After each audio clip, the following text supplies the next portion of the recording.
Hey guys, what's up? This is CF usual. कैसे हैं आप सभी? I hope you all are doing really fantastic.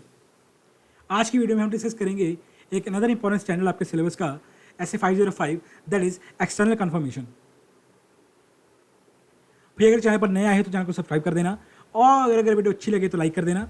अगर बहुत ही ज़्यादा अच्छी लगे तो लाइक के साथ साथ कमेंट भी कर देना and in the end share कर देना उन सभी के साथ जिनका भी तुम्हारे फ्रेंड्स का एग्जाम्स आ रहे हैं, चाहे सितंबर 25 में हो या फिर जैन 26 में हो या फिर एंड ऑनवर्ड्स उसके बाद हो। चलते हैं सीधा सर क्लास की तरफ। आई होप तुमने सभी छोटे छोटे काम कर दिए होंगे और करते हैं एक बढ़िया से ऐसे को रैप अप दैट इज ऐसे 505 एक्सटर्नल कन्फर्मेशन। देखो यार, दो वर्ड्स हैं, एक है एक्सटर्नल, एक है कन्फर्मेशन। एक्सटर्नल कन्फर्मेशन मतलब हम कुछ कन्फर्म करना चाहते हैं, किससे? किसी एक्सटर्नल पार्टी से। सर हम अपने क्लाइंट से इंक्वायरी नहीं कर रहे। हम अब तक क्या करते आए हैं? हम अपने क्लाइंट से बातचीत करते आए हैं, भाई मेरे क्लाइंट ये बता दे। हम इंक्वायरी करते आए हैं, ऑब्जर्व करते हैं उसके प्रोसीजर्स को। नो सर, यहाँ पे हम अपने क्लाइंट से कोई बातचीत नहीं करेंगे। हम क्या करेंगे? हम कंफर्म करेंगे किससे? एक्सटर्नल पार्टी से, किसी थर्ड पार्टी से। सर कंफर्म करना क्या है हमको? जो तुम्हारी मर्जी, जो तुम चाहो कंफर्म कर सकते हो। भाई तुम बैलेंस कंफर्म कर सकते हो अगर चाहो तो। You want to confirm a balance. Let's suppose तुम लोग क्या हो? तुम ऑडिटर्स हो, यू आर एबीसी लिमिटेड। तुम ऑडिटर्स हो, किसके ऑडिटर्स हो भाई? ईएफजी लिमिटेड के। ठीक है, तुमने देखा कि ईएफजी लिमिटेड की बुक्स में डेटर्स की लिस्ट में एक डेटर आ रहा है PQR प्राइवेट लिमिटेड करके, राइट। इसका बैलेंस आ रहा है 1 CR। You want to confirm this 1 CR balance. तुम सोच रहे हो कि यार क्या वाकई ही हमारे क्लाइंट ने इस PQR से 1 CR रिकवर करना है, नहीं करना? मतलब क्या वाकई ही जैसे हमारी बुक्स में PQR के अगेंस्ट 1 करोड़ का बैलेंस आ रहा है, क्या उसी तरह PQR की बुक्स में EFG के अगेंस्ट क्या 1 CR का बैलेंस आ रहा है या नहीं आ रहा है? You want to confirm this. ये तुम कंफर्म कर सकते हो। तुम क्या करोगे भाई? एक मेल ड्राफ्ट करोगे, एक चिट्ठी लिखोगे PQR वालों को कि सर हमको आप बैलेंस कंफर्म कर दो कि हमारी बुक्स में तो आपके अगेंस्ट 1 करोड़ का बैलेंस आ रहा है, कि आपकी बुक्स में हमारे अगेंस्ट 1 CR का बैलेंस आ रहा है, नहीं आ रहा। It is an example of external confirmation. Debtor करना चाहते हो, क्रेडिटर्स के लिए करना चाहते हो, अनसिक्योर्ड लोन का बैलेंस आ रहा है, लोन का बैलेंस आ रहा है, you want to confirm balance, तुम कर सकते हो। अच्छा भाई मेरे को बैलेंस कंफर्म नहीं करना सर, और क्या करना है तुझे? सर मेरे को टर्म्स वेरीफाई करनी है। लाइक अगर हम देखें, एग्जांपल देता हूँ तुम लोगों को। हमारे क्लाइंट का एक कस्टमर है, लेट्स सपोज डॉन। मैं हूँ डॉन। डॉन सर, डॉन के साथ इनका अग्रीमेंट हुआ पड़ा है कि जितने भी डॉन को गुड सप्लाई करेंगे वो एट दी रेट 25 रुपीज़ के हिसाब से करेंगे। मतलब 25 रुपये यूनिट के हिसाब से ये डॉन को गुड सप्लाई करेंगे। जितने यूनिट्स, जितनी क्वांटिटी बेची, 25 रुपये के हिसाब से हम इनको सेल करेंगे। You want to confirm this 25 rupees price tag. कि क्या वाकई भाई ये जो हमारे क्लाइंट कह रहे हैं कि हम 25 रुपीज़ के हिसाब से सेल करते हैं डॉन साहब को, क्या वाकई ही ये एक्चुअल में 25 रुपीज़ है या कुछ और ही बातें हैं, कुछ प्लस माइनस है? तुम ये कंफर्म कर सकते हो डॉन से कि डॉन साहब आप हमें कंफर्म कर दो ये टर्म्स के बारे में। इट्स अप टू यू कि तुम क्या कंफर्म करना चाहते हो। बट जब तुम कंफर्म कर रहे हो किसी एक्सटर्नल पार्टी से, किसी थर्ड पार्टी से, तब हम उस कंफर्मेशन को क्या बोलेंगे? External confirmation. आई होप तुम्हें यहाँ तक समझ आया होगा। डेफिनेशन क्या है एक बार वो रीड करवा देता हूँ, बहुत ईजी है, तुम्हें अपना भी समझ आ गया होगा तुम रीड करोगे। It may be defined as an audit evidence. हम अच्छी तरह जानते हैं सर कि एक्सटर्नल कंफर्मेशन हमारे लिए ऑडिट एविडेंस का काम करता है। जब मैंने ऐसे 500 करवाया था तुम लोगों को ऑडिट एविडेंस का, मैंने बड़ी अच्छी तरह बताया था एक्सटर्नल कंफर्मेशन के बारे में। ठीक है, हमारी बुक्स में डाटा का बैलेंस आ रहा है, हम कंफर्म करना चाहते हैं कि यार क्या वाकई ये 1 करोड़ का डाटा का बैलेंस क्या जेन्युइन है, एग्जिस्ट करता है नहीं करता, इसके वैल्यूएशन ठीक है नहीं ठीक है, क्या पता बोगस हो। हम क्या करेंगे? उस डाटा को एक मेल ड्राफ्ट करके लिए भेज देंगे, एक चिट्ठी लिख देंगे, लेटर लिख देंगे उसको कि डाटा सुन यार हम तो बड़े दुविधा में हैं, ऐसा कर तू ही इस प्रॉब्लम को रिजॉल्व कर, तू ही कंफर्म कर दे क्या तूने हमें 1 करोड़ रुपया देना है नहीं देना। उसने कंफर्म कर दिया, उसने साइन करके भेज दिए कि सर मैंने आपको 1 करोड़ रुपया देना है आपके क्लाइंट को। It act as an audit evidence. बात खत्म। As a direct written response to auditor from a third party. जाहिर सी बात है, अभी थर्ड पार्टी किसको भेज रही है रिस्पॉन्स? ऑडिटर को भेज रही है। इन पेपर फॉर्म या तो चिट्ठी की फॉर्म में भेजेगी, या फिर सर क्या चिट्ठी के ज़माने में पड़े हो, आजकल तो मेल का ज़माना है सर, टेक्नोलॉजी इलेक्ट्रॉनिक फॉर्म में भेज देगी। आई होप तुम्हें यहाँ तक समझ आया होगा। उसके बाद कुछ इंपॉर्टेंट टर्म्स हैं, इनको समझ लेते हैं, बिकॉज ये 4 टर्म्स को पढ़ने के बाद हमारा जो चैप्टर है वो बहुत ही स्मूथ जाएगा। तो देखो यार मेरी बहन, तूने लेट्स से बैलेंस कंफर्म करना है। मैं एग्जांपल लेके चलूँगा बैलेंस की, ठीक है? तुम कुछ भी कंफर्म कर सकते हो, मैं बैलेंस कंफर्म करने की एग्जांपल लूँगा फॉर इजी अंडरस्टैंडिंग। भाई मेरे को बैलेंस कंफर्म करना है सामने वाली पार्टी से कि यार क्या उनकी बुक्स में भी हमारे अगेंस्ट वही बैलेंस आ रहा है जो हमारी बुक्स में उनके अगेंस्ट आ रहा है, ठीक है? मैं उनको रीच आउट कैसे करूँगा, मैं कैसे अप्रोच करूँगा? भाई कुछ तो लिखूँगा या मेल करूँगा या एक लेटर ड्राफ्ट करके भेजूँगा, कुछ तो करूँगा ना, या फ़ोन पे बात करूँगा, कुछ तो करूँगा ना भाई। तो उसी चीज़ को हम क्या बोलते हैं? Confirmation request. हम क्या बोलते हैं? कन्फर्मेशन रिक्वेस्ट बोलते हैं, ठीक है? अब जो कन्फर्मेशन रिक्वेस्ट है, जो तुम उसको ड्राफ्ट करके लेटर भेज रहे हो, जो तुम रिक्वेस्ट भेज रहे हो उसको मेल कर रहे हो, ठीक है, in any form you want to say, वो 2 तरह की होती है सर। एक तो वो होती है पॉजिटिव कन्फर्मेशन रिक्वेस्ट पीसीआर, और एक होती है NCR, that is negative confirmation request. Sir दोनों में डिफरेंस क्या होता है?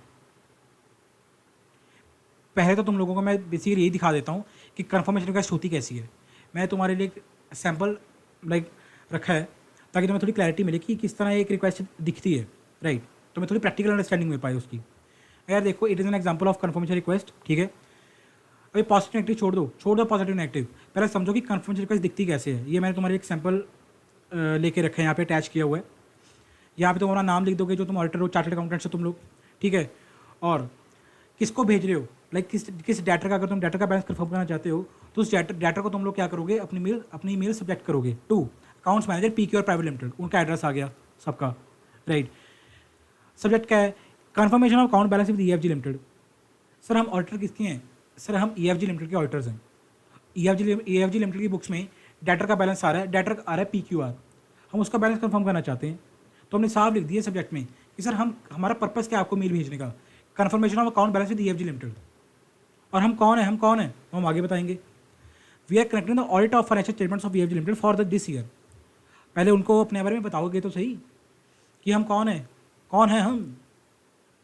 पूछोगे नहीं, इंट्रोडक्शन नहीं लोगे क्या हमारा? सर हम क्या हैं? ऑडिटर्स हैं इस ईएफजी वालों के इस फाइनेंशियल ईयर के लिए, ठीक है? और हमारा ऑडिट प्रोसीजर है कि हम आपसे कंफर्म करना चाहते हैं बैलेंस।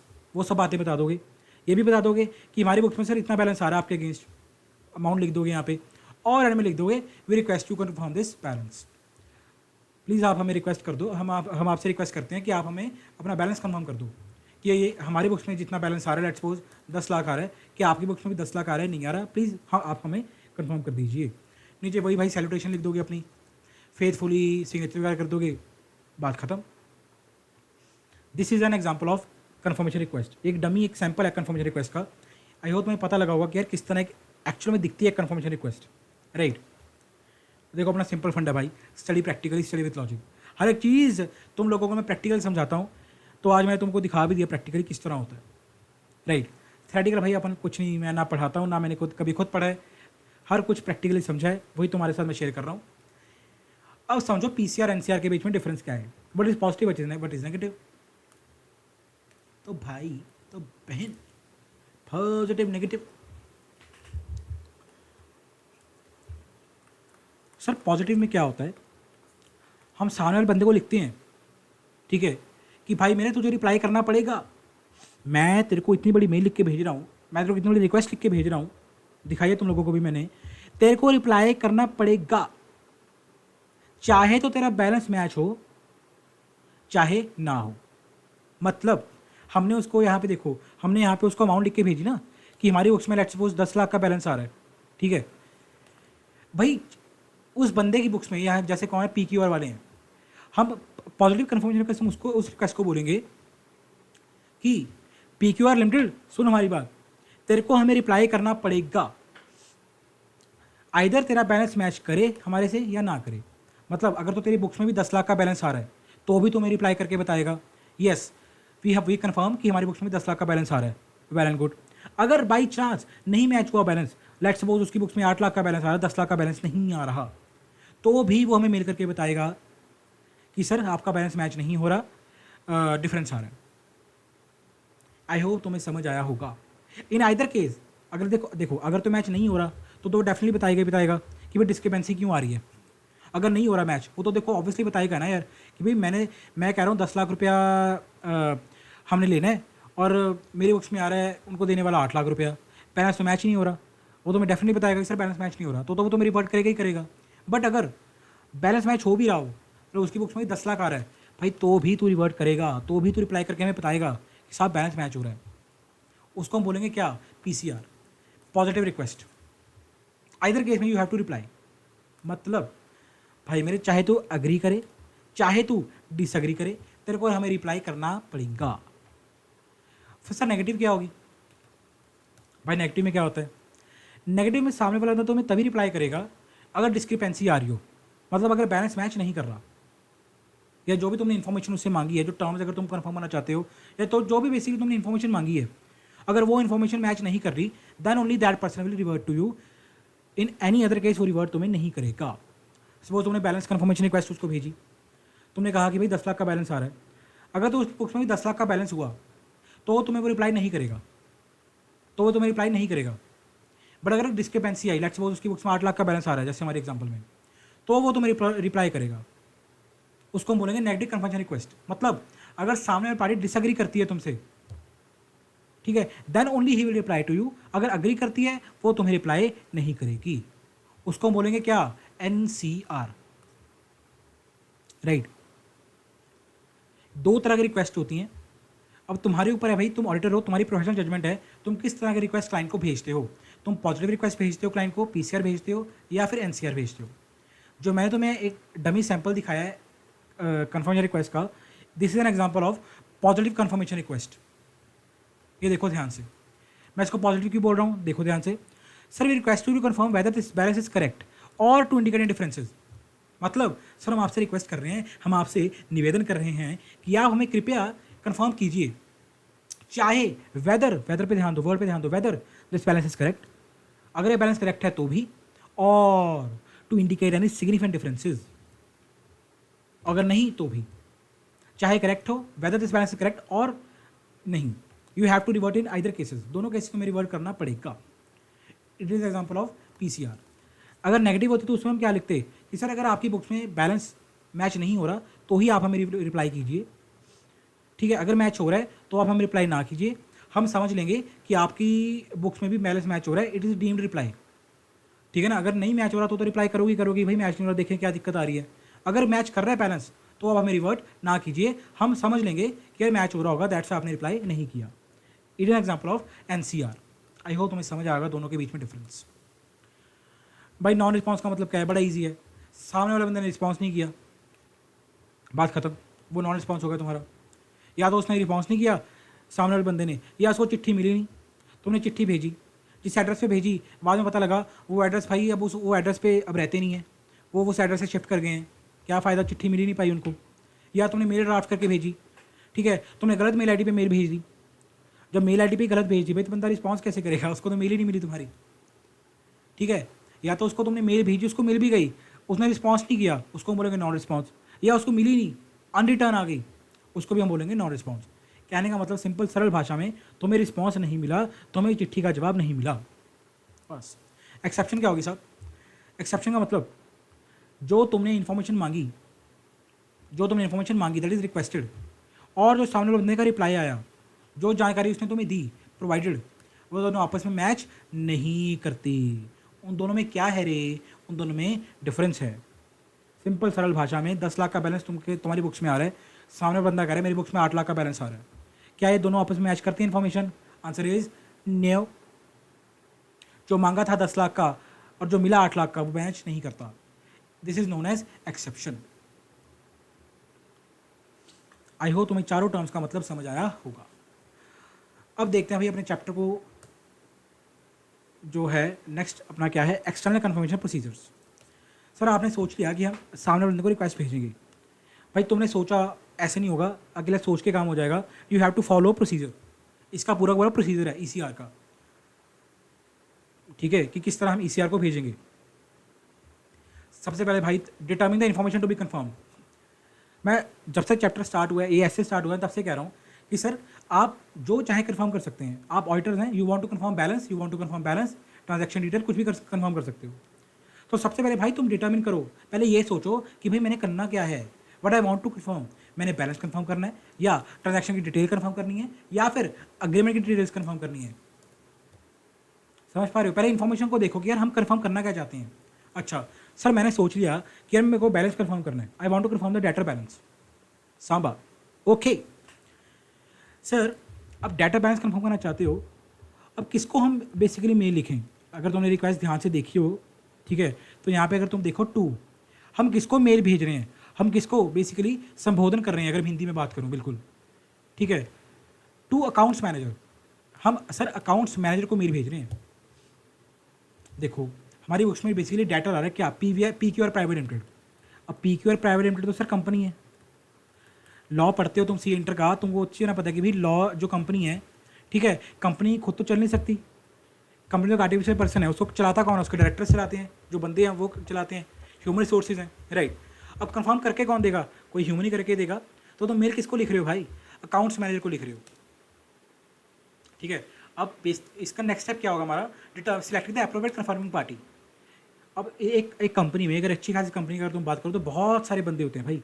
CFO है, फाइनेंस मैनेजर हैं, फाइनेंस मैनेजर भी एक नहीं है भाई, हर एक एरिया का अलग फाइनेंस मैनेजर है। फिक्स्ड एसेट्स का अलग है, AP अकाउंट्स पेबल का अलग है, AR अकाउंट रिसीवेबल का अलग है, स्टॉक का अलग है, इन्वेंट्री का अलग है, परचेज का अलग है, सेल का अलग है, बहुत सारे बंदे हैं भाई, राइट। अकाउंटेंट, उसके बाद नीचे अकाउंटेंट्स आ जाते हैं, बहुत सारे अकाउंटेंट्स आ जाते हैं, एक पूरी पूरी हिरार्की है भाई। तो सबसे उसके बाद देखो, जब तुम्हें कंफर्म कर ले कि यार मेरे को ये इन्फॉर्मेशन चाहिए, मेरे को बैलेंस कंफर्म करना है, राइट, नेक्स्ट स्टेप कंफर्म करो कि यार मैं मेल किसको भेजूँ, किसको मैं सब्जेक्ट करके मेल भेजूँ, राइट। अब सपोज तुमने CFO को मेल भेज दी कि CFO साहब आपकी बुक्स में क्या हमारे अगेंस्ट यही बैलेंस आ रहा है। अब CFO कहेगा भाई यार इतने सारे काम है, मेरे को फाइनेंसिंग भी देखनी है, मेरे को डिविडेंड डिसीजन भी देखने हैं, मेरे को इन्वेस्टमेंट डिसीजन भी देखने हैं। पढ़ते हो ना फाइनेंशियल मैनेजमेंट में, FM में, एक CFO के पास कितने सारे काम होते हैं। वो कहेगा यार मैं याद रखी बैठा हूँ कि ये बैलेंस आ रहा नहीं आ रहा, क्या पता वो रिप्लाई ना करे। वो कह रहा इतना बेला थोड़ी हूँ मैं कि तेरे बैलेंस कंफर्म करके मैं इधर को मेल करूँ। इट वुड बी ग्रेट अगर तुम डाटा का बैलेंस कंफर्म कर रहे हो तो सामने वाले बंदे के तुम AP मैनेजर को मेल भेजो। हमारा डेटर, हमारे लिए वो डेटर है, हम उसके लिए क्या है? अकाउंट पेबल है। इट विल बी बेटर अगर तुम डाटा का बैलेंस कंफर्म करना चाहते हो तो तुम सामने वाले बंदे के AP मैनेजर को, जो अकाउंट्स पेबल का मैनेजर है, उसको भेजो, क्योंकि वो सारे के सारे अपने अकाउंट्स पेबल को देखता है, अकेला बंदा। सो एप्रोप्रिएट कन्फर्मिंग पार्टी को कन्फर्मिंग पार्टी कौन सी होगी उसको डिसाइड करना बहुत ज़्यादा ज़रूरी है इफ़ यू वांट रिस्पॉन्स। अब CFO को मेल भेज दोगे, वो कहेगा बेला थोड़ी रिप्लाई नहीं करेगा तुम्हारा, वो कहेगा पागल बंदा है यार, मेरे पास इतने सारे काम है, मैं ये कंफर्म करता फिरूंगा क्या। Next is designing confirmation request.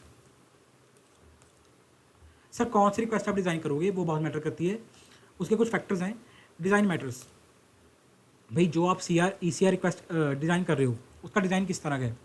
Sir सबसे पहली बात तो उसमें क्लैरिटी हो, क्लैरिटी ऑफ रिक्वेस्ट हो, ठीक है। और अगर तुम मेरी ये सैम्पल रिक्वेस्ट देखो भाई, इसमें क्लैरिटी है पूरी की पूरी, मैंने कोई फालतू बात नहीं लिखी, मैंने उसको सिंपल सा बताया। देखो इसी पैराग्राफ में मैंने रैपअप कर दिया पूरा का पूरा, इसी पैराग्राफ में कह रहे हैं कि सर मैं ऑडिट क्या हूँ, हम ऑडिट कर रहे हैं FG लिमिटेड का, ठीक है, जो आपका अकाउंट्स पेबल है। हम सिर्फ इतना चाहते हैं कि आप हमें बैलेंस कन्फर्म कर दो, आउटस्टैंडिंग बैलेंस कितना आ रहा है, हमारी बुक्स में इतना आ रहा है। बड़ी सिंपल सरल भाषा में मैंने उनको बता दिया, पूरी की पूरी क्या है, क्लैरिटी है रे। अगर मैं बड़ी सारी बल्कि सी मेल ड्राफ्ट करके भेज दूँ, ठीक है ना, बहुत सारी मेल लिख के भेज दूँ, हम ऑडिटर्स हैं, हमने इनका पिछले साल भी ऑडिट किया है, ठीक है, ये हमारा फाइंडिंग निकली थी, हमारा एक प्रोसीजर होता है एक्सेल कन्फर्मेशन, हम बैलेंस कन्फर्म करते हैं, बड़ी सारी बातें करता रहूँ। अगले के पास इतना टाइम है क्या? क्या है क्या अगले के पास इतना टाइम? Answer is no. अगला कहेगा बात की यार, पते की बात करो और निकले यहाँ से यार, क्या कर रहा है, इतने सारे काम है मेरे को, मैं कौन सा वेला बैठा हूँ। सो क्लैरिटी रखो अपने थॉट में जो तुम अगले को भेज रहे हो रिक्वेस्ट, राइट। दूसरा क्या है, फैक्टर टू कंसिडर। और क्या क्या फैक्टर तुम कंसिडर करोगे जब तुम ECR भेज रहे हो बंदे को, सामने वाले बंदे को। सर सबसे पहली बात तो वही आ गया, प्रेजेंटेशन लेआउट, डिज़ाइन मैटर, वही बात है। Prior audit experience, you can say PCR भेजूँ या NCR भेजूँ, क्या दोनों में से क्या भेजूँ, NCR भेजूँ PCR भेजूँ, लाइक किसमें रिस्पॉन्स रेट ज़्यादा आता है। मैंने ऑब्जर्व किया कि अगर मैं NCR भेजता हूँ तो यार उसमें रिस्पॉन्स आने के चांसेस कम है, या अगर इस बल्कि मेल लिख के भेजा हूँ तो रिस्पॉन्स नहीं आ रहा, क्रिस्प मेल लिखूंगा तो ज़्यादा रिस्पॉन्स आ रहा है, PCR भेजूंगा तो ये रिस्पॉन्स आ रहा है। तो तुम्हारा पिछला ऑडिट एक्सपीरियंस क्या कहता है, उसको ध्यान में रखना। कम्युनिकेशन मेथड चिट्ठी लिखूं या फिर मेल लिखूं। Parties ability to provide requested information, भाई तुमने अकाउंट्स मैनेजर को यहाँ पे मेल ड्राफ्ट करके भेजी है, अकाउंट्स मैनेजर को, देखो टू अकाउंट्स मैनेजर, क्या तुम्हें पूरा पूरा यकीन है कि उस बंदे के अंदर इतनी कैपेबिलिटी है, इतनी एबिलिटी है कि वो तुम्हारी मेल का रिवर्ट कर दे, तुम्हें रिप्लाई कर दे? ठीक है, क्या पता उस अकाउंट्स मैनेजर के पास इतनी पावर्स ही ना हो, इतनी अथॉरिटी ना हो कि वो ऑडिटर्स की मेल का रिप्लाई कर दे। हो सकता है, हो सकता है भाई, बिल्कुल हो सकता है। क्या पता ये पावर एपी मैनेजर के पास हो, अकाउंट्स मैनेजर तो उसके नीचे आता है, क्या पता, you never know. So it's very important कि यार मैं किसको मेल भेज रहा हूँ, कि जिस पार्टी को मैं मेल भेज रहा हूँ क्या उसके पास एबिलिटी है, क्या उसके पास ऑथराइजेशन पावर्स हैं कि वो मेरी मेल का रिप्लाई कर दे, राइट। एग्जैक्शन क्या है भाई, रेलिवेंट फ्रॉड रिस्क क्या है, एग्जैक्शन क्या होगी? अब देखो बैलेंस शीट आइटम ऐड, अगर मैं डेटर्स की बात करूँ क्या एग्जैक्शन होगी, बड़ी अच्छी तरह तुमको मैंने बताया था। Existence, valuation, rights and obligation, presentation and disclosure, याद आया कि नहीं आया भाई? कुछ तो बोलो यार, समझ गए? तो ये सब चीज़ें तुम ध्यान में रखना। और लास्ट पॉइंट भाई जो मैं सबसे ज़्यादा इंपॉर्टेंट मानता हूँ, और मैं तभी उसको एंड के लिए रखा हुआ था मैंने, मैनेजमेंट ऑथराइजेशन टू कंफर्म। ये किसकी मैनेजमेंट की बात हो रही है? तुम्हारे क्लाइंट की, जिसका तुम ऑडिट कर रहे हो। सर आप अपने क्लाइंट से पूछे बिना अपने क्लाइंट के डेटर या क्रेडिटर या किसी भी पार्टी को मेल नहीं भेज सकते, नेवर, नो। आपको सबसे पहले अपने क्लाइंट से पूछना पड़ेगा कि यार मेरी बात सुनो क्लाइंट, आपकी बुक्स में जो डेटर का बैलेंस आ रहा है हम आपके डेटर से कंफर्म करना चाहते हैं। It's our procedure, you have to ask him, ठीक है ना? बिकॉज तुम वो जो डेटर क्रेडिटर है वो तुम्हारे क्लाइंट के हैं, तुम्हारे नहीं है। तुम्हें अपने क्लाइंट से बेसिकली पूछना पड़ेगा, यू हैव टू ऑथराइज, तुम्हें उनसे ऑथराइजेशन लेनी पड़ेगी। इसलिए हमारा प्रोसीजर है कि हम कंफर्म कर ले बैलेंस आपके डेटर और क्रेडिटर से या पार्टी से जिस पे हम कंफर्म करना चाहते हैं, जिनसे भी। It is a very important factor. सीधी सी बात है भाई, अगर तुम यहाँ पे देखो तो तुम एबीसी एसोसिएट्स हो, तुम चार्टर्ड अकाउंटेंट्स हो, ठीक है, तुम ऑडिटर हो किसके? ईएफजी वालों के, राइट। अगर तुम मेरी बात सुनो तो पीकर प्राइवेट लिमिटेड जो है, पीकर प्राइवेट लिमिटेड, ये तुम्हें नहीं जानता, ठीक है, वो तुम्हें नहीं जानता, पीकर वाले तुम्हें नहीं जानते, ठीक है। वो सिर्फ किसको जानते हैं? ईएफजी वालों को जानते हैं। क्यों? ईएफजी और पीकर आपस में क्या है? दोनों एक दूसरे कस्टमर्स हैं, कस्टमर वेंडर का रिलेशन है इनके बीच में। तो यू हैव टू टेल कि सर हम इनके ऑडिटर्स हैं, ईएफजी से पूछना पड़ेगा, ठीक है ना, कि यार हम इनको मेल भेज दें या ना भेज दें। भाई जाहिर सी बात है, अब तुम मेरी बात सुनो, तुम अगर मैं प्रैक्टिकल सोच के देखना, बड़े प्रैक्टिकल सोच के देखना, तुम अगर मैं बिजनेस कर रहे हो, राइट। अब तुम्हारे किसी क्रेडिटर, तुम्हारे क्रेडिटर आ रहे हैं, ठीक है, let's suppose Ramu is your creditor, ठीक है। अब रामू का ऑडिटर का तुम्हें मेल आ जाए, वो कहने लग जाए कि साहब आप हमें बताओ कि रामू आपकी बुक्स में क्रेडिटर आ रहा है, क्या इतने बैलेंस है? अब तुम लोग कहोगे कि यार रामू से मेरी तो रोज भी बात होती है, उसने तो मेरे को कहा नहीं कि ऑडिटर का इस तरह का कोई ऑडिटर आएगा और हमें मेल भेज के कंफर्म करेगा बैलेंस। भाई साइबर क्राइम कितना ज़्यादा हो रहा है, तुम बड़ी अच्छी तरह जानते हो साइबर क्राइम। अगला कहेगा कि यार मेरे को तो ऐसे कोई इन्फॉर्मेशन आई नहीं, तो मैं कैसे इसको मेल पे रिप्लाई कर दूँ? मैं तो रिप्लाई नहीं करूँगा, क्या पता मेल रिप्लाई करूँ और सारे अकाउंट से पैसे। साइबर क्राइम कितना ज़्यादा बढ़ गया भाई, फ्रॉड्स कितने ज़्यादा होने लगे, IT frauds. So that's why सबसे पहले तुम लोगों को अपने क्लाइंट से कंफर्म करना पड़ेगा, पूछना पड़ेगा, ताकि अगर जो तुम ठीक है, रामू को तुम लोग फ़ोन करो, रामू रामू सुनो यार, यार तेरे ऑर्डर का कोई इस तरह की मेल आई है, क्या कर दूँ? हाँ हाँ हाँ यार कर दे वो ऑडिट हो रहा है ना, एक्चुअली ऑडिट हो रहा है इसलिए कंफर्म कर रहे हैं, तो कर देगा तेरे रिप्लाई, अपने ही बंदे हैं, तुम्हें कंफर्ट आ जाएगा कि हाँ यार रामू ने कंफर्म कर दिया कि मैं रिप्लाई कर देता हूँ। बड़ी प्रैक्टिकल चीज़ है यार, सोच के देखना। मैं तुम्हें समझा दिया, आई होप तुम्हें समझ भी आया होगा। पीसीआर, इससे पहले ये पढ़ लो प्रॉपर एड्रेसिंग। सर उसका बंदे का एड्रेस देख लेना सबसे पहले तो यार, क्या पता जो जिस एड्रेस पे चिट्ठी भेज रहे हो वो एड्रेस पे वो बंदा रहता ही नहीं है, वो शिफ्ट कर गया वहाँ से, क्या फ़ायदा चिट्ठी भेजने का, वो डिलीवर हो जाएगी तुम्हारी चिट्ठी। अगर तुम इलेक्ट्रॉनिक फॉर्म में भेज रहे हो, यानी कि मेल भेज रहे हो, तो भाई जिस मेल आईडी पे तुम मेल भेज रहे हो उस मेल आईडी को चेक कर लेना 4-5 बार कि क्या यार उसी बंदे की मेल आईडी है। अगर हम अकाउंट्स मैनेजर को भेज रहे हैं तो क्या ये अकाउंट्स मैनेजर की मेल आईडी है और इस मेल आईडी को भी यूज़ करता है या नहीं करता, एक्टिव है नहीं है। क्या पता तुम लोग मेल भेज के बैठे हो और वो उस बंदे को कभी मेल मिली नहीं। फॉलो अप रिस्पॉन्स, सर आपने टाइम दे दिया उनको कि सर प्लीज़ मेरे को एज सुन एज पॉसिबल आप हमें कंफर्म कर दो हमारा बैलेंस, ताकि हम ऑडिट प्रोसीजर को अपने रैप अप करें, राइट। सर 4 दिन हो गए, सामने वाले बंदे का मैसेज तो मेरी रिप्लाई नहीं आया, ठीक है, अब बैठे रहोगे क्या? कोई नहीं, देखा नहीं होगा यार, कोई बात नहीं, एक दिन और रुक जा, वो कोई नहीं यार, एक हफ्ता ही हुआ है, 7 दिन ही हुए हैं, कोई फर्क नहीं पड़ता, रुक जा, देखा नहीं होगा, देख लेगा अगला। अरे पागल हो क्या, उसको फॉलो भेजो, उसको गेन फॉलो भेजो, ठीक है, दोबारा उसको मेल भेजो, उसी मेल के नीचे रिप्लाई करके। किस तरह हमने आपको एक हफ्ते पहले रिक्वेस्ट भेजी थी, आई होप आपसे स्किप आउट होगी, आपसे लुक आउट हो गई, प्लीज़ आप इसका हमें रिप्लाई कर दो, फॉलो भेज दो बार बार अगर वो सामने वाला बंदा रिप्लाई नहीं कर रहा। और ये एक पॉइंट अपना पीसीआर का, पॉजिटिव कन्फर्मेशन रिक्वेस्ट, ये क्या है भाई, requires a response whether the confirmed party agrees or not. A response to a positive request ordinarily expected to provide reliable audit evidence. अब देखो ये क्यों लिखा है ऐसा, क्यों लिखा है भाई ऐसा, ये दूसरी लाइन पढ़ो, ये क्यों लिखा है ऐसा। A response to a positive confirmation request ordinarily is expected to provide reliable audit evidence. क्यों भाई, बड़ा लॉजिकल पॉइंट है, बहुत ही प्रैक्टिकल पॉइंट है यार, क्यों मैं ऐसा कह रहा हूँ, देखो कि पॉजिटिव जो रिक्वेस्ट होती है, जो पीसीआर होती है, it is a reliable audit evidence. क्यों ऐसा क्यों है, एनसीआर क्यों नहीं है, यहाँ पे कहला पीसीआर क्यों लिखा, एनसीआर क्यों नहीं लिखा, इसके नाम में ही तुम्हारा आंसर छुपा है भाई। पीसीआर का मतलब क्या होता है कि चाहे बैलेंस मैच करे या ना करे, सामने वाले बंदे को हमें रिवर्ट करना पड़ेगा, हमें रिप्लाई करना पड़ेगा ही पड़ेगा, in either the case, right. अब मेरी बात सुनो एनसीआर के बारे में। अब एनसीआर का क्या सीन होता है, यू वेरी वेल नो कि अगर डिस्क्रिपेंसी हुई, अगर डिफरेंस हुआ, ठीक है, देन ओनली सामने वाला बंदा हमें रिप्लाई करेगा, अगर डिफरेंस हुआ तो, ठीक है ना। अब सपोज सामने वाले बंदे ने रिप्लाई नहीं किया, सामने वाले बंदे ने रिप्लाई नहीं किया, तुम लोग तो ये सोच के बैठोगे कि यार ठीक है चले यार, अगर तुम्हें देखो एग्जांपल क्या है हमारी, कहीं कंफ्यूज ना हो जाओ, मैंने एनसीआर भेजी, मैंने क्या किया, नेगेटिव कन्फर्मेशन रिक्वेस्ट भेजी कंफर्म करने के लिए बैलेंस, ठीक है, एक हफ्ता हो गया, सामने वाले बंदे का रिप्लाई नहीं आया, ठीक है, तुमने लिखा था कि सर आप 7 दिन के अंदर हमें रिप्लाई कर देना, अगर आपका रिप्लाई आ गया तो ठीक है, अगर नहीं आया तो हम समझ लेंगे कि हमारा बैलेंस टैली हो रहा है, डीम्ड है, क्योंकि नेगेटिव कन्फर्मेशन रिक्वेस्ट है, राइट। अब हुआ क्या भाई, 7 दिन निकल गए, 7 डेज क्रॉस, 7 दिन के बाद भी रिप्लाई नहीं आया।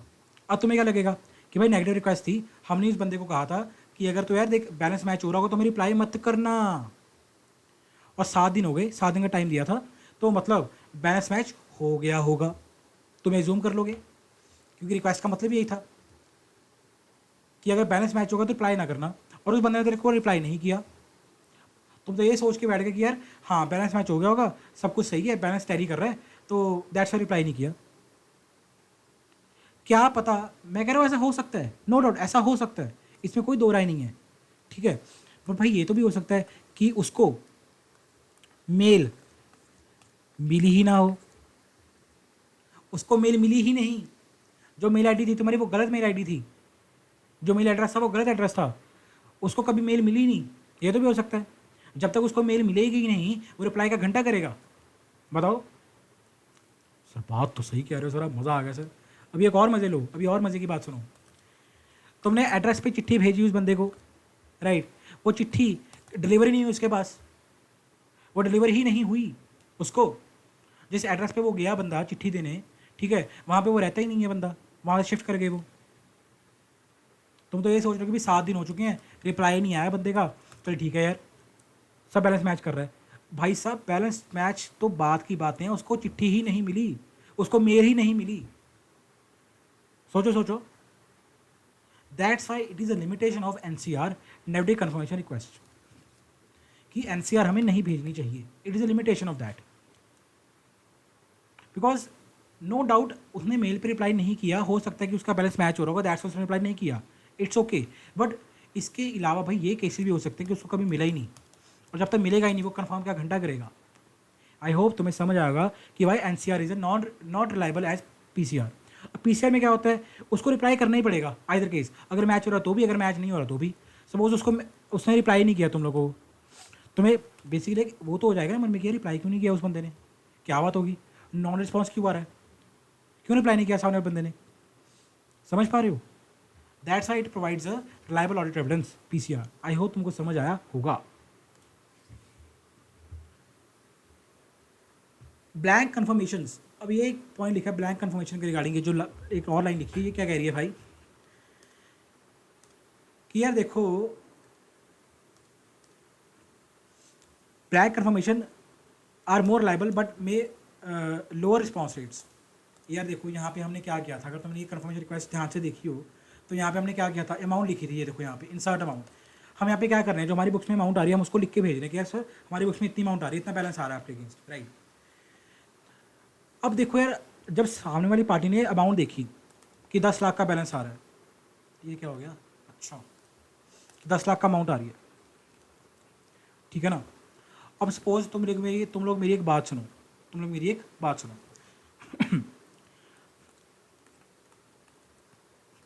लोग को डेटर्स, राइट।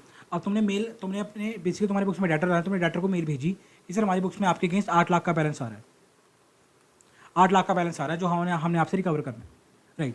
अब डेटर ने देखा ध्यान से, अब डेटर ने क्या देखा भाई, डेटर ने देखा कि 8 लाख का बैलेंस है, चल ठीक है इतने बैलेंस होगा, छोड़ यार मैं ऐसे ही वर्ड करता हूँ, हाँ चल ठीक है मैच कर रहा है, वो अपनी एफर्ट लगाएगा ही नहीं, ठीक है ना। बहुत बार होता है भाई, उनके पास बहुत काम होते हैं यार, ऐसा नहीं कि बंदा फ्री बैठा है, ठीक है, बहुत काम होते हैं उनके पास, कि वो रिप्लाई नहीं कर रहा तुम्हारा, या उसने ऐसे लिख भेजा कि हाँ यार यस वी कन्फर्म 8 लाख का बैलेंस ही आ रहा है। अच्छा दूसरी केस सुनो, क्या पता अगर उसकी बुक्स में 10 लाख का बैलेंस आ रहा हो, वो तेरी, सर हमने उसको कह दिया कि मैंने तुझसे 8 लाख रुपए लेना है, क्या बात कर रहे हो, और सामने वाली की बंदे की बुक्स में 10 लाख का बैलेंस आ रहा है, देने वाला उसकी बुक्स में 10 लाख का बैलेंस आ रहा है।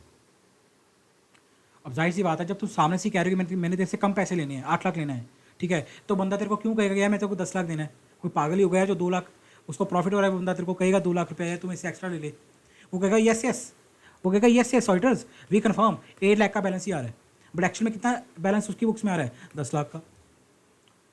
झोल समझ रहे हो, झोल क्या है, झोल, कुछ तो गड़बड़ है अभिजीत, कुछ तो गड़बड़ है।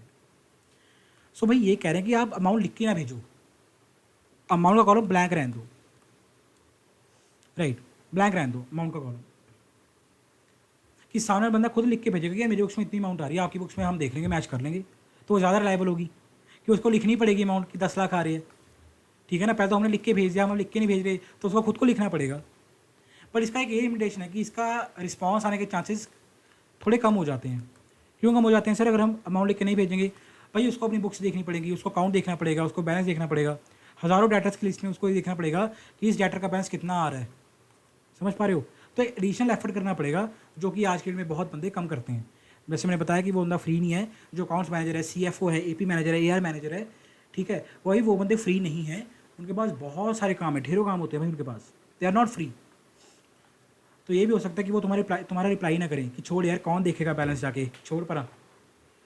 प्रैक्टिकली बता रहा हूँ, जब आर्टिकलशिप में जाओगे ना, मैंने अपने खुद की अगर मैं आर्टिकलशिप की बात करूँ, मैंने बहुत सारी रिक्वेस्ट भेजी हैं भाई, बहुत कन्फर्मेशन रिक्वेस्ट मैंने भेजी हैं प्रॉपर ड्राफ्ट करके इसी तरह की फॉर्मेट्स में, राइट। बट रिप्लाई अगर मैंने 5 को भेजा ना, तो 5 में से 1 का रिप्लाई आता था, 4 का रिप्लाई नहीं आता था। 5 भी छोड़ो, अगर 10 बंदों को भेजता हूँ ना, तो 10 में से 2 का रिप्लाई आता है भाई, इतनी ज़्यादा कम इसकी रिस्पॉन्स रेट होता है। उसका भी डिस्कस करेंगे हम आगे, आई होप तुम्हें समझ आया होगा। Management refusal to allow the auditor to send a confirmation request test by the auditor, okay, ये वाला पॉइंट याद है। मैनेजमेंट ऑथराइजेशन, कि सर आपको परमिशन लेनी पड़ेगी मैनेजमेंट से, अपने क्लाइंट से, कि हम आपके डाटा, आपके कैरेक्टर को, आपके पार्टीज़ को क्या एक मेल भेज दें, एक रिक्वेस्ट भेज सकते हैं कन्फर्म करने के लिए, ठीक है, परमिशन लेनी पड़ेगी।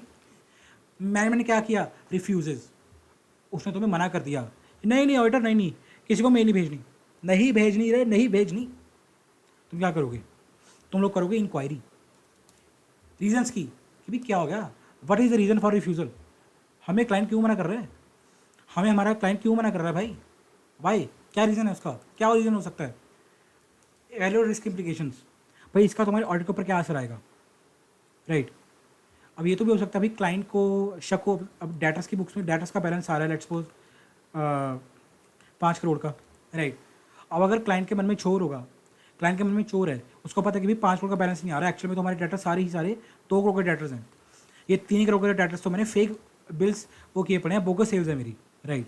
अगर तुमने बैलेंस कंफर्म कर लिया तो उसको पता लग जाएगा, तुम्हारा उसका भांडा फूट जाएगा, क्योंकि एक्चुअल में तो बैलेंस 2 करोड़ है, उसने बोगस सेल्स के बिल काट काट के 5 करोड़ का बैलेंस किया, राइट, वो फ्रॉड कर रहा है। अगर तुमने बैलेंस कंफर्म कर लिया, उसका भांडा हो जाएगा फूट, राइट। तो वो ऐसा तुम्हें मना कर रहा है, वो नहीं नहीं नहीं ऑर्डर, आप क्या कर रहे हो, बैलेंस कंफर्म करके आप थोड़ा ठंडा पानी पियो यार, थोड़ा मतलब कोल्ड ड्रिंक लो, आप खाओ पियो ऐश करो, क्या करना है बैलेंस कंफर्म करके, वो बातें कर रहे हो तुम्हारे साथ इस तरह की, तो भाई ये भी हो सकता है कि यार रिस्क ऑफ मटेरियल मिसस्टेटमेंट, समझ पा रहे हो, इंक्लूडिंग पॉसिबल फ्रॉड, जैसे मैंने एग्जांपल दी तुम्हारे बोगस बिल की, राइट। इसको थोड़ा एनालाइज कर लेना, क्या इस तरह के केस तो भी हो सकता है। परफॉर्म ऑल्टरनेटिव प्रोसीजर, ठीक है भाई क्लाइंट तो नहीं मान रहा, पर हम भी ठीक हैं, अगर क्लाइंट ठीक है ना कि हम नहीं आपको भेजने देंगे रिक्वेस्ट, हम भी ठीक हैं, हम चेक करके रहेंगे, तो भाई क्या चेक कर सकते हो भाई, यू वांट टू कंफर्म कि यार ये डेटर है, इसका बैलेंस इतना आ रहा है कि नहीं आ रहा है, you want to confirm this thing, ठीक है। तुम ये देख सकते हो कि सब्सिक्वेंट रिसीट्स लाइक 31 मार्च को 5 करोड़ का बैलेंस अगर आ रहा है, तो 31 मार्च के बाद पेमेंट तो भी वर्क करेगा, वो डेटर तुम्हें पेमेंट तो भी करेगा तुम्हारे क्लाइंट को, क्या पेमेंट्स आ रही हैं उससे, क्या उससे सब्सिक्वेंट रिसीट्स आ रही हैं, पेमेंट्स आ रही हैं, अगर पेमेंट्स आ रही हैं तो वेल एंड गुड है कि ठीक है मेरे बैंक में पेमेंट आ रही है, पर जेन्युइन सेल्स थी, जेन्युइन डेटर का बैलेंस था, इट्स ओके, पेमेंट चेक कर सकते हो तुम लोग। क्रेडिटर के केस में तुम चेक कर सकते हो जो मैंने पेमेंट की है, 31 मार्च के बाद हम क्लियर तो भी करेंगे उसका बैलेंस 10-15 दिन में या 30 दिन में, जो भी हमारे क्रेडिट टर्म्स हैं, अगर पेमेंट हो रही है रेगुलर टाइम पे तो ठीक है यार, बैलेंस रनिंग है, सब कुछ ठीक है, कोई चक्कर नहीं है। आई होप तुम्हें समझ आया होगा। These are the alternative procedure जो तुम परफॉर्म कर सकते हो, ठीक है।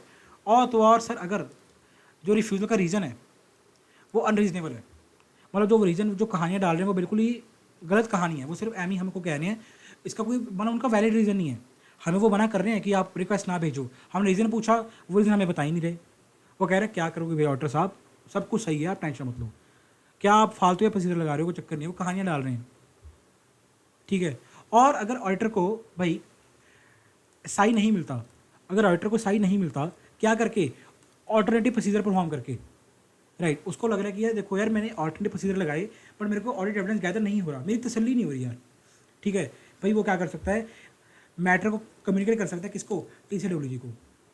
सर आप इन्फोसिस के अगर ऑडिटर हो, आपने कंफर्म करना चाहा बैलेंस, इन्फोसिस के जो डेटर का बैलेंस आपने कंफर्म करना चाहा, जो इन्फोसिस की मैनेजमेंट है वो आपको मना कर रही है, वो कह रही है कि यार ऑडिटर छोड़ो, आप सब कुछ सही है, आपको रीजन उनका वैलिड नहीं लगा, आपके पास साई भी ऑब्टेन नहीं हो पाया, आप क्या कर सकते हो, TCWG मोदी साहब,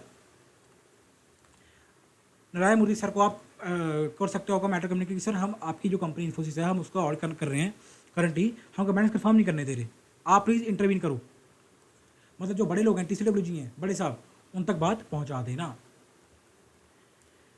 उसके बाद फिर वही कॉमन पॉइंट्स है तुम्हारे स्टडी मैट में, ठीक है, जो रिफ्यूज़ल है मैनेजमेंट का तुम्हें मना कर रही है, उसकी रीज़न को इंक्वायर करो कि क्या रीज़न हो सकता है रिफ्यूज़ल का, राइट। वही तुमको मैंने बता दिया कि क्या पता फ्रॉड के चांसेस हो, अगर तुम्हें मना कर रही है बार बार, क्या पता फ्रॉड के चांसेस हो, तुम्हें मैंने वो भी बता दिया, ठीक है। बस वही जो लिखा हुआ है, अगर तुम पढ़ोगे तुम्हें समझ आ जाएगा सारा का सारा, वही चीज़ है, सेम सिंपल है, देखो रीज़न को इंक्वायर करो, इवैल्यूएट करो वैलिडिटी की, क्या कोई फ्रॉड हो सकता है, रिस्क हो सकता है, नहीं हो सकता, वही सब कुछ लिखा हुआ है, एग्जाम्पल लिखी हुई है और कुछ नहीं। Implication of the assessment of risk of, अच्छा ये भी मैंने समझा चुका हूँ इम्प्लीकेशन तुमको। सर बंदा हमें, हमारा क्लाइंट मना कर रहा है, हमारा क्लाइंट हमें मना कर रहा है कि यार आप रिक्वेस्ट ना भेजो, इसके क्या रीज़न हो सकते हैं, फ्रॉडी, जैसे मैंने तुम्हें बताया कि उसके मन में, तुम्हारे क्लाइंट के मन में झोल है, चोर है उसके मन में, उसको एक्चुअली में पता है कि एक्चुअली में 2 करोड़ का बैलेंस है, पर उसने दिखाया कितना बड़ा है, 5 करोड़ का, उससे विंडो ड्रेसिंग की हुई है, उसने बोगस सेल्स काटी है, उसको पता है भी अगर ऑडिटर ने सामने वाले डायरेक्टर को फ़ोन करके सॉरी मेल ड्राफ्ट करके पूछ लिया कि भी बैलेंस कन्फर्म कर दे, तो उसका भांडा फूट जाएगा, तो वो पकड़ा जाएगा। तो इसका यार प्लीज़ इंप्लीकेशन आप एनालाइज कर लेना जब भी आप ऑडिट पे जा रहे हो, अगर आपका क्लाइंट को मना कर रहा है कि यार रिक्वेस्ट नहीं भेज सकते, तो इसका आपके ऑडिट के ऊपर क्या इंपैक्ट आएगा, कि रिस्क कितना हो सकता है, राइट। अगर आपको मॉडिफाई करने की ज़रूरत है अपने ऑडिट प्रोसीजर्स को, तो आप मॉडिफाई कर लो, राइट। अगर आपको है कि मेरे को अपना ML मेटिलिटी लेवल या PM आपको रिवाइज करना है तो आप वो रिवाइज कर लो, एंड सो ऑन। कुल मिला के क्लाइंट अगर आपको मना कर रहा है और उसका जो रीज़न है मना करने का, ठीक है, क्या रिक्वेस्ट नहीं भेज सकते, वो अनरीजनेबल है, वो वैलिड नहीं है, तो आपकी रिस्क ऑफ मटीरियल मिसस्टेटमेंट के ऊपर क्या क्या इम्पैक्ट आएगा, यू हैव टू एनालाइज। किस तरह आएगा वो मैंने तुमको बता दिया। ऑल्टरनेटिव ऑडिट प्रोसीजर क्या है सर, हम अगर हमको रिक्वेस्ट नहीं भेजने देते तो हम क्या कर सकते हैं, मैं तुमको ऑलरेडी बता चुका हूँ। AR के केस में, डेटर के केस में क्या कर सकते हो, सब्सिक्वेंट कैश रिसीट चेक कर लो कि भाई पेमेंट आ रही है नहीं आ रही। AP के केस में सब्सिक्वेंट कैश डिसबर्समेंट चेक कर लो कि हमने क्या पेमेंट की है नहीं की, बात खत्म। नेगेटिव कन्फर्मेशन क्या है भाई, नेगेटिव कन्फर्मेशन बहुत कुछ बता चुका हूँ इसके बारे में, वही बात है, देखो negative confirmation provide less persuasive audit evidence than positive confirmation because no responsive clear agreement which may not be reliable. वही बात बता चुका हूँ भाई तुम लोगों को कि NCR जो है PCR के कंपैरिजन में लेस रिलायबल मानी जाती है, जो NCR है वो लेस रिलायबल मानी जाती है एज कम्पेयर टू पीसीआर क्यों मानी जाती है तुमको मैंने अच्छी तरह एग्जांपल लेके बता दिया, ठीक है। Auditor should not use NCR, मैं वही बता रहा हूँ कि भाई एनसीआर को यूज़ नहीं करना चाहिए जनरली, बट तुम यूज़ कर सकते हो एनसीआर को provided these following conditions are met.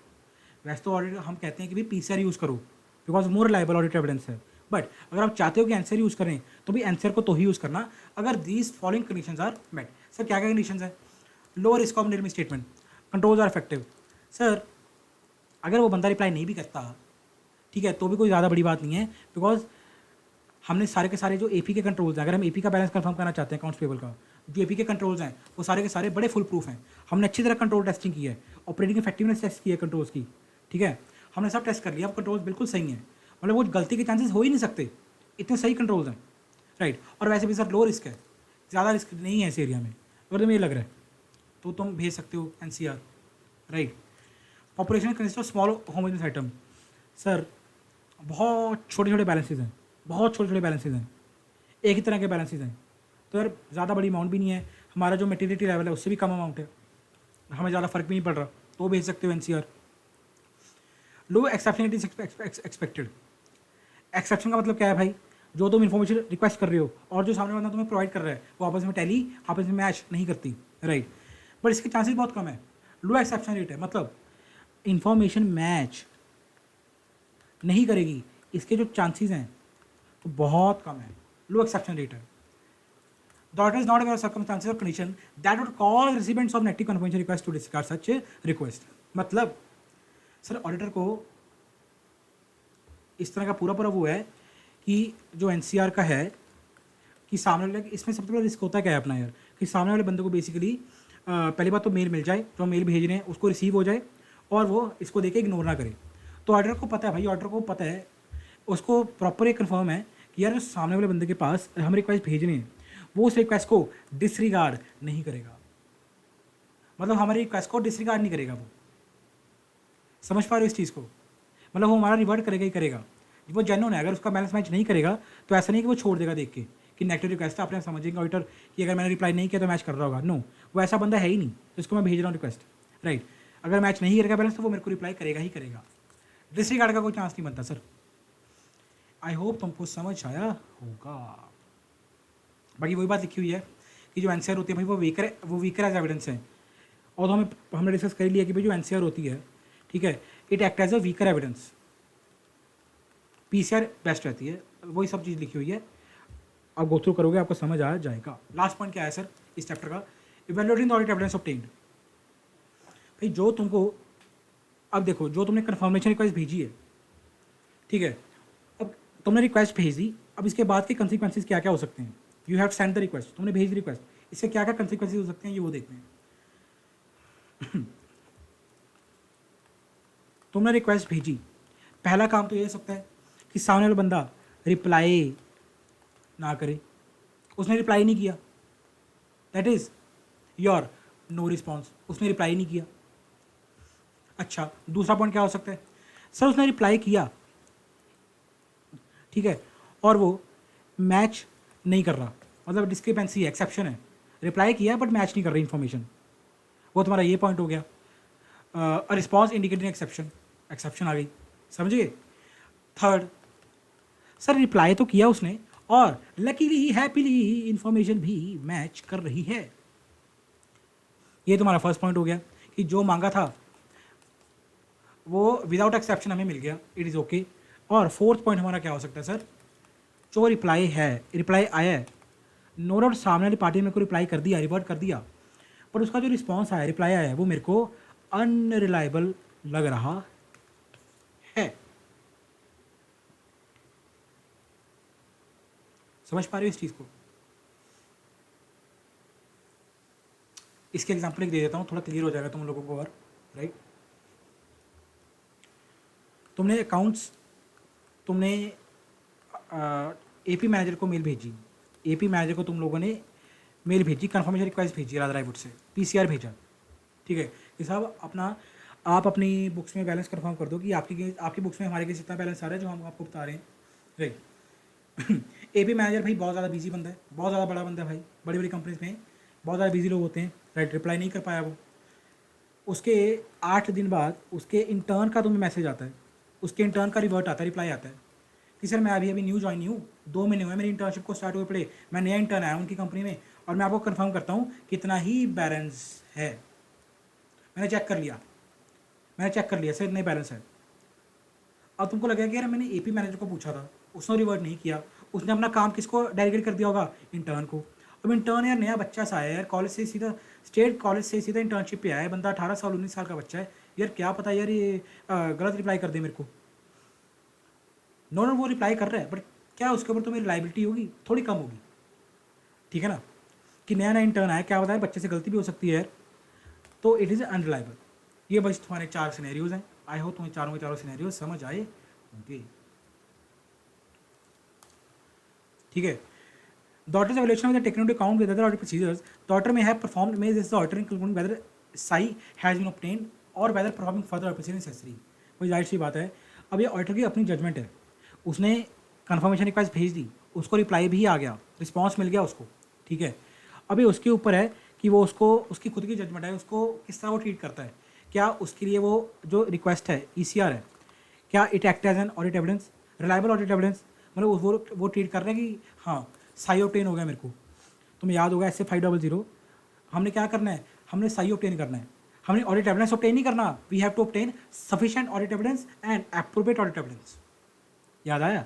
तो अगर तो वो समझ रहे कि यार उसकी जजमेंट है कि यार जो उसको रिस्पॉन्सेज आए हैं वो सही उसको मिल गया, he is satisfied, the well and good. अगर उसको लग रहा है कि यार नहीं मेरे को थोड़ी और फर्दर डीप डाइव करना पड़ेगा, then he can perform further audit procedures. This is your chapter, sorry this is your SA, मैं ये बार बार चैप्टर बोल जाता हूँ यार, this is your SA 505, that is external confirmation. यहाँ होता है आपका ऐसे रैपअप।